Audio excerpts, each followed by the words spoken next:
Close to nature is close to your world. Myron Homes, Cherubic Farms at Chevilla, 7799 949104. నమస్తే, నేను Kavitha. Welcome to I dream news. ఒడిశాలో రైలు ప్రమాదం జరిగి రోజులు గడిచిపోయాయి. అయితే దాని వెనకాల ఉన్నటువంటి కారణాలు మాత్రం ఇప్పటికీ తెలియరాలేదు. దీంతో పాటుగా సిబిఐ కూడా దర్యాప్తు ప్రారంభించింది. ఎందుకని ఇంత డిలే జరుగుతోంది? ప్రస్తుతం మనతో పాటుగా ఉన్నారు డాక్టర్ జయప్రకాష్ నారాయణ్ గారు. జేపీ గారు నమస్కారం సార్. నమస్తే కవిత. సార్, మనకి ట్రైన్ యాక్సిడెంట్ జరిగి అతిపెద్ద ప్రమాదం, 100 మంది చనిపోయారు. ఇంకా రీజన్ ఎందుకు ఐడెంటిఫై చేయలేకపోయారు సార్? కవిత, మీరు అన్నట్టుగా జరిగిన దుర్ఘటన దేశంలో మనందరినీ కదిపేసింది. ఇటీవల కాలంలో దాదాపు 300 మంది చనిపోవటం, దాదాపు 800-900 మంది గాయపడటం తీవ్రంగా. ఇది చిన్న విషయం కాదు. మనం ఏదో పిల్ల పాపలతో ప్రయాణం చేసేవాళ్ళు, ఎండాకాలం సెలవుల రోజుల్లో బంధువుల ఇంటికి వెళ్ళేవాళ్ళు, లేకపోతే పని మీద వెళ్ళేవాళ్ళు, వృత్తో వ్యాపారం ఈ కారణంగా వాళ్ళందరూ కూడా హాయిగా ప్రయాణం చేస్తుండగా ఇలా జరగడం చాలా దురదృష్టం. మనకి నివేదిక ఎంత వేగంగా అందని దానికంటే చాలా ప్రామాణికంగా అందాలి. రేపు పొద్దున ఇలాంటి దుర్ఘటన రాకుండా చేయాలి. జరిగిన దానిలో ఎవరైనా పొరపాటు ఉంటే వాళ్ళని శిక్షించడంతో పాటు ఇక ముందు ఇలా జరగకుండా చేయాలి. 3 కారణాలు ఉండొచ్చు ఇది దుర్ఘటన కారణాలు. ఒకటి సాంకేతిక లోపం కావచ్చు, ఎలక్ట్రానిక్ ట్రాన్స్మిషన్లో ఏదో సమస్య వచ్చిందని చెప్పంటున్నారు, వాస్తవం కాదో మనకు తెలియదు. 2 మానవ తప్పిదం కావచ్చు, ఎవరైనా ఉద్యోగి. 3 కావాలని చెప్పిన విద్రోహ చర్యగా పట్టుండొచ్చు. మరి మనకి ఆ రంగంలో నైపుణ్యం లేదు, విషయం తెలియదు మీకు నాకు. కానీ ఆ రంగంలో రైల్వేలో పనిచేసిన నిపుణులు చెప్తోంది ఏంటంటే బహుశా సాంకేతిక లోపం ఉందేమో, ఎలక్ట్రానిక్ ట్రాన్స్మిషన్లో సమస్య వచ్చిందని చెప్పంటున్నారు. ఏ సంగతి ఖరాఖండిగా తేల్చి మనం చాలా నింపాదిగా, చాలా దూరదృష్టితో బలమైన పునాదులు ప్రకటన వేయాలి. ఎందుకంటే 47 నుంచి ఇప్పటిదాకా రైల్వేల పాత్ర మన దేశ ఆర్థిక వ్యవస్థలో చాలా కీలకమైనది. దాదాపు 2,30,00,000 మంది ప్రయాణికులను రోజు రవాణా చేస్తారు. కానీ అదే సమయంలో రైల్వేలకి సరైన మద్దతు ఇవ్వకపోవటం చేత, మరి పెట్టుబడులు పెట్టడం కానీ, లేకపోతే సరిగ్గా సమర్థంగా నిర్వహించడం కానీ లేకపోవడం చేత, తాత్కాలికమైన రాజకీయాలు శాసించడం చేత ఉన్న కొద్దిగా రైల్వేల పాత్ర తగ్గిపోతూ వచ్చింది. ఉదాహరణకి స్వతంత్రం వచ్చినప్పుడు 80% ఈ దేశంలో సరుకులు రవాణా రైల్వేలో అయ్యేది. ఇప్పుడు 25, 26, 27 ఆ స్థాయిలో ఉంది. 73%, 75% ఖరీదైనటువంటి పెట్రోలు, డీజిలు ఇతర దేశాలు దిగుమతి చేసుకుని డాలర్లు ఖర్చు పెట్టి వాతావరణం అంతా కాలుష్యం చేసి మనం రవాణా చేయాల్సి వస్తుంది. అది ఏ దేశానికి మంచిది కాదు. అలాగే సగటు వేగం చూసినట్టయితే రైళ్ళది మన దేశంలో సగటున 50-60 కిలోమీటర్ల గంటకు వెళ్తున్నాయి. ప్రపంచంలో ఎన్నదగ్గ ఏ దేశంలోనైనా కూడా 150 కిలోమీటర్లు, 200 కిలోమీటర్లు వెళ్తాయి. కనీసం మన 100-120 కిలోమీటర్ల కన్నా దేశంలో సగటు వేగం కావాలి. అది కావాలంటే మౌలిక సదుపాయాలు బాగు చేయాలి. రైల్వే ట్రాక్ కానీ, సిగ్నలింగ్ కానీ, ఎలక్ట్రానిక్స్ కానీ, మరి ఇతరమైన మౌలిక సదుపాయాలు కానీ చాలా సమర్థంగా బాగు చేయాలి. ఏమవుతుంది, తాత్కాలికమైన రాజకీయ లబ్ధి కోసం అని చెప్పని మనం ఫ్రీట్ పెంచటం లేదు, టికెట్ ధర పెంచటం లేదు. అందుకనే ప్రపంచంలో ఎక్కడ లేనట్టుగా 100 రూపాయలు రైల్వే కనుక ఆదాయం వస్తే 100 రూపాయల కంటే ఎక్కువ ఖర్చు అవుతుంది. ఆపరేటింగ్ రేషియో అంటారు. 95 రూపాయల 14 పైసలు కేవలం ఆపరేటింగ్కి ఖర్చు అయితే, జీతభత్యాలు, పెన్షన్లు, మరి ఇతరత్ర ఖర్చు పెట్టడానికి కలిపితే కొన్ని సందర్భాల్లో 114-115% అవుతుందని చెప్పని సిఏజీ నివేదికలో ఇచ్చారు. అంటే ఏ వ్యాపార సంస్థ అలా పనిచేయదు. మీరు రైల్వే లాంటి సంస్థ, అందులో రవాణా పెరుగుతున్నప్పుడు, దేశ ఆర్థిక వ్యవస్థకు ఆలంబనైనప్పుడు మనకు 100 రూపాయల్లో కనీసం 30-35 మిగిలితే అప్పుడు భవిష్యత్తు కోసం పునాది వేయచ్చు, పెట్టుబడులు పెట్టచ్చు. మనం 91 తర్వాత ఆర్థిక సరళీకరణ తర్వాత కూడా రైల్వే మీద సరిగ్గా దృష్టి పెట్టాల. దాన్ని రాజకీయంగా వాడుకోవటం కోసమే మంత్రులు, ఏ ప్రభుత్వం వచ్చినా కూడా మంత్రులు ఆలోచించారు. కానీ దేశ ఆర్థిక వ్యవస్థని పటిష్టం చేయడం కోసం మౌలిక సదుపాయాల కల్పనలో భాగంగా రైల్వేలను ఎట్లా బాగు చేయాలి అని చెప్పి ఆలోచించేలా.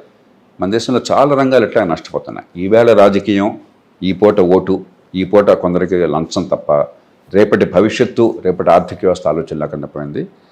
అంచేత ఈ విషయాన్ని సమగ్రంగా మనం చూడాలి. కనీసం ఇప్పటికైనా అది మేలుకొల్పులా భావించాలి. చాలా మన బాధించే రీతిలో మనని వెన్నుతట్టి లేపింది. కానీ ఇప్పటికైనా ఈ దేశం రాజకీయ వ్యవస్థ మేలుకొని రైల్వేలను పటిష్టంగా ఏర్పాటు చేయకపోతే ఇలాంటి ప్రమాదాలు జరిగే అవకాశం ఉన్నది. మరి అమాయకుల ప్రాణాలు కోల్పోతాం.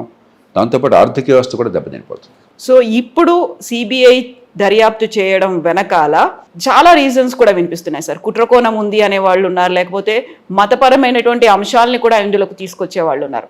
అసలు వైఫల్యం ఎక్కడ జరిగింది, ఎక్కడ తప్పు ఉంది అనేది తెలియనివ్వకుండా పక్కదారి పట్టించడానికే సిబిఐకి ఇచ్చారు అనే వాళ్ళు ఉన్నారు సార్. అందుకనే మనకేంటంటే ఒకళ్ళ మీద ఒకళ్ళకి నమ్మకం పూర్తిగా పోయింది. తెలియని వాళ్ళు కూడా తెలిసినట్టుగా చాలా నిశ్చయంగా స్టేట్మెంట్ ఇవ్వడం మామూలు అయిపోయింది. నిజాయితీగా నాకు తెలియదు దీని గురించి, పరిమితంగానే తెలుసు ఒక పౌరుడిగా.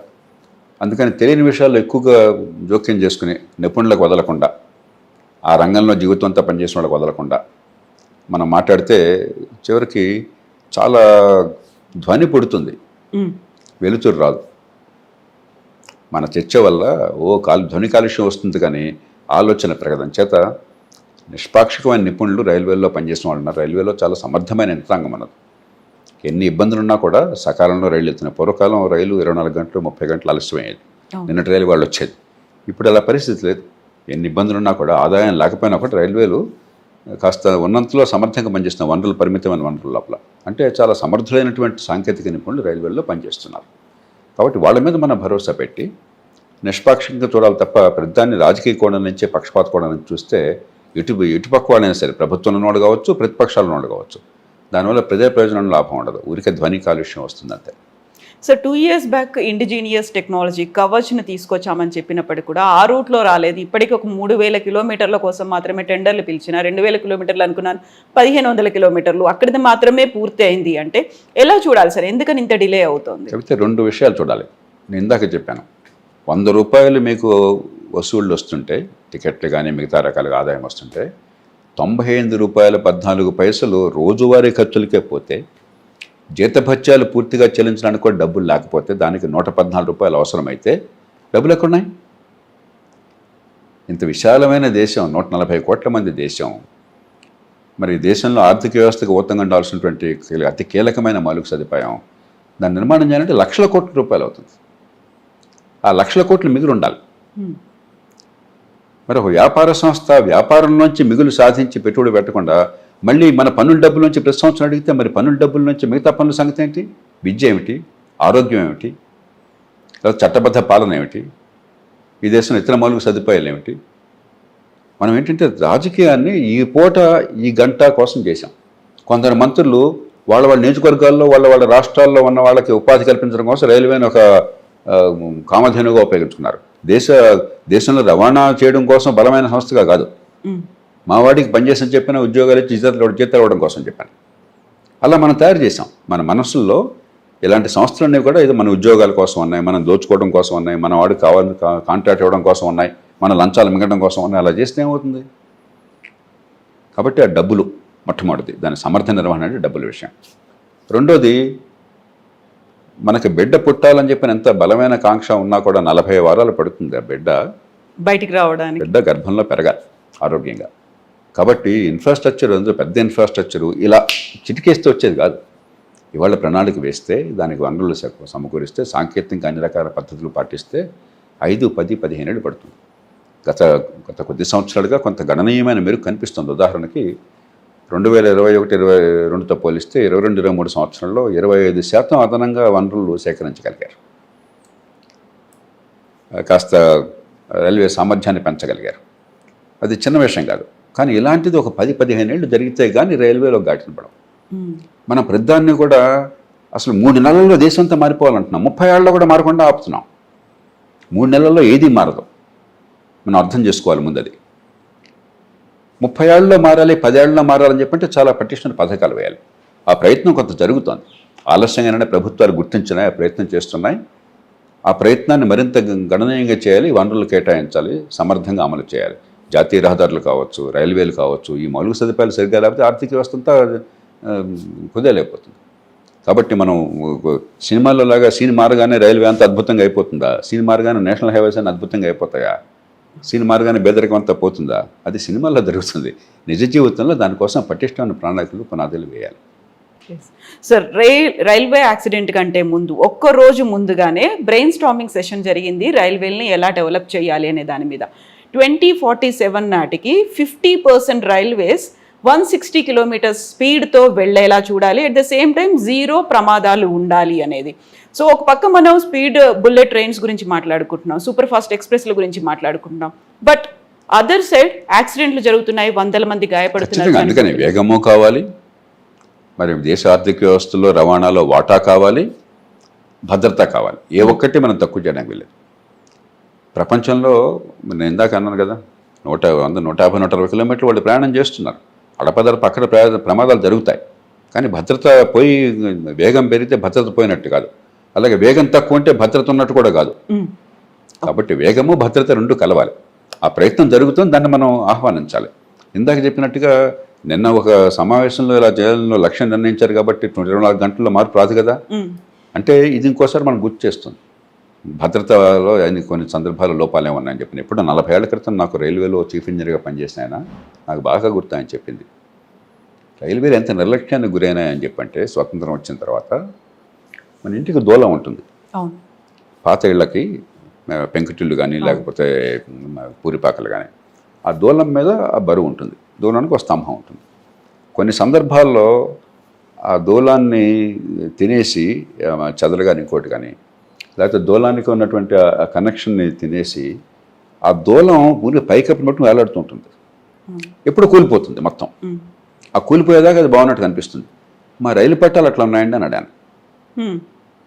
అంటే మౌలిక సదుపాయాలను సరిగ్గా చేసుకోకపోతే ఆ స్లీపర్లు కానీ లేకపోతే అక్కడ ఉన్న మెటల్ కానీ తర్వాత మిగతా ఏర్పాట్లు కానీ సిగ్నలింగ్ కానీ ఇవన్నీ కూడా చాలా పటిష్టంగా ఏర్పాటు చేసుకోకపోతే వేగము రాదు, భద్రత రాదు.